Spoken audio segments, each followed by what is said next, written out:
겹겹이 둘러싸인 산줄기 아래 아늑하게 들어앉은 서울. 1392년 조선이 건국된 이래로 600년 이상 수도 자리를 지키고 있는 서울. 서울은 어떻게 600년이 넘도록 수도 역할을 하고 있을까요? 풍수지리는 도읍의 결정과 도성, 궁궐 수축, 그리고 각 지방의 행정체제 정비 등의 긍정적인 역할을 해왔습니다. 조선이 수도 한양을 도읍지로 정하면서 궁궐의 주산 문제를 놓고 무학대사와 정도전 사이에 첨예한 대립이 있었죠. 무학대사는 인왕산을 주산으로 하여 동쪽으로 유자묘향이나 해좌사향으로 궁궐을 지어야 한다고 했습니다. 그러니까 무학대사는 인왕산을 뒷산, 낙산을 앞산, 북악산을 좌청룡, 남산을 우백호로 삼자고 한 거죠. 반면 정도전은 예로부터 군주는 남쪽을 바라보며 정사를 펼쳐야 하는 만큼 북악산을 주산으로 삼아 인왕산을 백호, 낙산을 청룡으로 하여 남향으로 해야 한다고 주장했습니다. 이 대결은 결국 유신인 정도전의 주장대로 북악산을 주산으로 삼고 정남향에서 동쪽으로 15도 틀어진 임자병향의 경복궁이 건설됐습니다. 하지만 지금의 경복궁은 임진왜란 이후 복원하는 과정에서 자좌오향의 정남향으로 바뀌어 조선이 그렇게 허망하게 망했을 거라는 추측도 제기되고 있습니다. 또한 무학대사는 궁궐을 남향으로 하면 남쪽에 관악산이 놓이게 되는데 관악산은 오행상 불에 해당하기 때문에 그 불기운이 궁궐을 눌러 화재가 빈번할 거라고 예언했습니다. 그렇다면 그 논리에 정도전은 어떻게 대응했을까요? 정도전은 관악산이 정면에 있지만 한강이 가로막고 있으니까 화기가 미치지 않을 거라고 받아쳤습니다. 결국 태조 이성계는 정도전의 주장을 받아들여 경복궁의 향을 남향으로 하고 숭례문 역시 정도전으로 하여금 명명하게 했는데 무학대사는 그때 만일 숭례문이 전소되면 도읍과 국가 전체가 운이 다한 것이니 멀리 피난 가야 한다는 예언을 남겼습니다. 비보 차원에서 숭례문의 현액은 다른 문들과 달리 세로 방향으로 숭례문이라고 썼는데요. 숭례문의 레는 음양오행상 불화에 해당하니까 높을 숭자로 세로로 배열하면 불이 활활 타오르는 모양이어서 관악산의 화기를 불로써 막기 위해 세로로 썼다고 전해집니다. 그런데 공교롭게도 조선실록 선조사서에서는 임진왜란이 있기 불과 보름 전에 숭례문에 화재가 발생했고 여러 대신들은 이를 흉조라고 했다는 기록이 있습니다. 그리고 한일합방조약 3일 전에도 숭례문에 현판이 떨어져 내렸다는 기록이 있고 1950년 6.25가 발생하기 불과 몇 개월 전에는 숭례문 좌측 성벽이 갑자기 무너져 내렸었다고 합니다.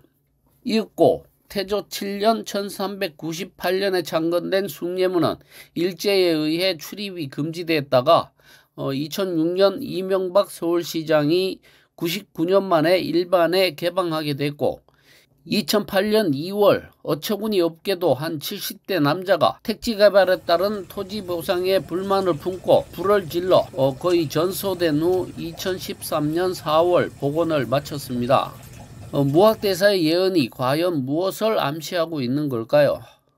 또한 두 사람의 대결은 단순한 풍수 논쟁이 아니라 불교와 유교의 대립으로 여겨졌고 불교를 대표하는 무학대사가 유학의 대표자인 정도전에게 밀려남으로써 불교 세력이 조선의 현실 정치에서 완전히 퇴보하는 결과를 초래했습니다. 고려와의 차별성을 위한 조선의 숭유옥불 정책이 완전한 기틀을 마련한 계기가 된 거죠. 이어서 한반도의 정기를 살펴보겠습니다. 한반도는 1대간, 1정간, 13정맥으로 총 15개의 산줄기로 되어 있습니다. 그리고 그 15개의 산줄기들은 10개의 큰 강에 물을 대는 젖줄이자 그것을 구분짓는 울타리와 같습니다. 1대간은 백두대간, 1정간은 장백정간이며 정맥은 청북정맥 등 13개입니다. 이 가운데 수도 서울은 한남정맥과 한북정맥이 만나서 한강을 중심으로 이루어집니다. 한남정맥의 태조산이 어디냐면 속리산입니다. 우리나라 13정맥 중에서 한남정맥과 금북정맥이 가장 깁니다. 그래서 한남 금북정맥 사이에서 우리나라 인구의 3분의 2가 살고 있습니다. 그 의미를 아셔야 됩니다. 속리산을 태조산으로 삼아 출발해온 한남정맥은 관악산에 와서 매듭을 짓습니다. 물론 관악산에서 다시 수리산으로 그리고 김포 문수산으로 갔지만 그건 줄어든 거고 실제로 큰 줄기는 관악산에 와서 멈췄습니다. 관악산과 북한산이 함께 양쪽으로 팽팽하게 대치하는 사이로 한강이 있습니다. 그래서 전 세계적으로 봐도 지기가 이렇게 강한 곳이 없습니다. 그래서 수도가 600년이 가도 아직까지 수도 역할을 하고 있습니다. 그렇다면 관악산이 속리산에서부터 거의 천리를 끌고 와서 매듭을 지었는데 그럼 거기에 훌륭한 사람이 나와야겠죠. 우리가 풍수를 배우는 입장에서 본다면 과연 누가 나왔을까요? 앞선 영상에서 언급했지만 우리 역사에서 3대 대첩을 꼽는다면 두말할 것도 없이 을지문덕의 살수대첩과 이순신의 한산대첩 그리고 강감찬의 귀주대첩을 말합니다. 그 중에 고려시대 거란의 수십만 대군을 맞아 귀주에서 선멸한 귀주대첩을 이끈 장군이 바로 강감찬입니다. 외세의 침략으로부터 고려를 구한 고려 대장군 강감찬. 강감찬 장군이 바로 관악산 줄령 아래 낙성대에서 태어났습니다. 그 다음에 이순신 장군. 이순신 장군은 중구 인현동에서 태어났다고 하지만 조상님들은 낙성대 주변에 계십니다. 다음은 풍수와 지명에 대해 알아보겠습니다. 낙성대 주변이 봉천동입니다. 받들 봉자에 하늘 천자. 그러니까 하늘을 받드는 곳이라는 거죠. 물론 낙성이 별이 떨어져서 낙성대라고 하는데 아마도 그 별은 강감찬 장군과 이순신 장군이 아닐까 싶습니다. 그러면 봉천동 주변을 한번 살펴볼까요? 하늘을 받들려면 제실이 있어야 하지 않습니까? 사당이 바로 그곳입니다. 또 사당이 있으면 뭘 차려야 하잖아요. 그래서 퉁소를 갖다 놨습니다. 퉁소는 우면입니다. 그 다음에 반포는 바로 떡시루입니다. 제상에 떡이 빠질 수 없죠. 그 다음 낙성대와 붙어있는 과천은 뭘까요? 과천은 바로 과일입니다. 음식이 차려졌으니 이제 술이 있어야 하겠죠.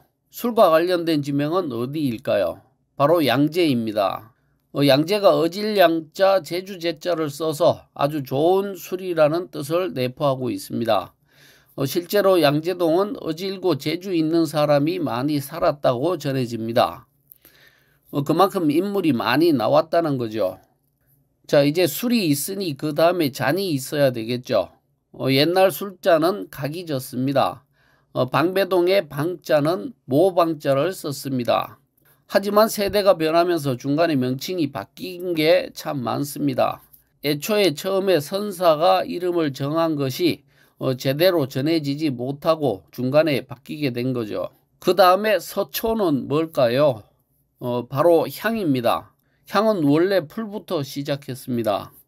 이렇게 낙성대 주변 봉천만 보더라도 지명이 하늘을 떠받들기 위한 여러 구비 조건이 다 맞습니다. 지금 이곳 봉천동뿐만 아니라 여러 가지 전국에 흩어져 있는 지명을 부를 때 무슨 동 그냥 그렇게 쉽게 부르고 있지만 알고 보면 다 풍수 형상에서 비롯된 겁니다. 그래서 형상을 보는 눈을 키우는 것이야말로 진혈을 찾을 수 있는 지름길입니다.